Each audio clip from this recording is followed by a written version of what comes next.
এখন বাংলা।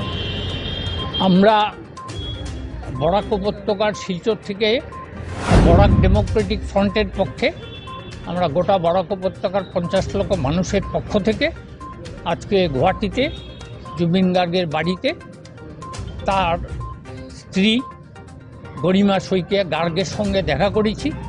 আমরা জুবিন গার্গের প্রতি শ্রদ্ধাঞ্জলি নিবেদন করেছি এবং সেই সঙ্গে আমরা একটা মোমেন্টও ওনার হাতে তুলে দিয়েছি, যেটা আমাদের বরাক উপত্যকার মানুষের মনের কথা, যেটা বরাক উপত্যকার মানুষ জুবিন গার্গ সম্পর্কে কী ভাবছে সেই কথাগুলো দিয়ে আমরা একটা স্মারকপত্র ওনার হাতে তুলে দিয়েছি।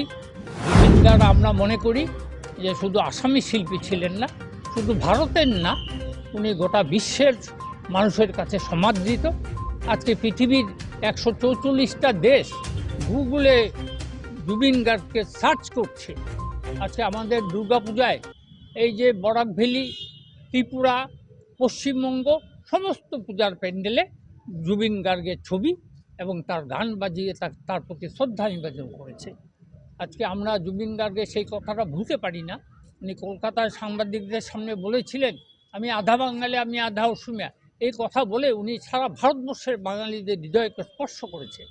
এবং জুবিন গার্গের যে নীতি ছিল, আমার কোনো ভাষা নাই, আমার কোনো ধর্ম নাই, আমার কোনো ভগবান নাই, এটাই আগামী দিনে আসামের মানুষের যাতে এই নীতি গ্রহণ করে চলে, সেটা আমি আসামের মানুষের কাছে আহ্বান জানাচ্ছি। এবং তার ন্যায় বিচার যত শীঘ্র সম্ভব, কেননা আমি যেটা আমরা উপলব্ধি করছি, সারা আসামের মানুষ চঞ্চল হয়ে আছে জুবিন গার্গের হত্যাকারীকে, সেটা জানতে চায়।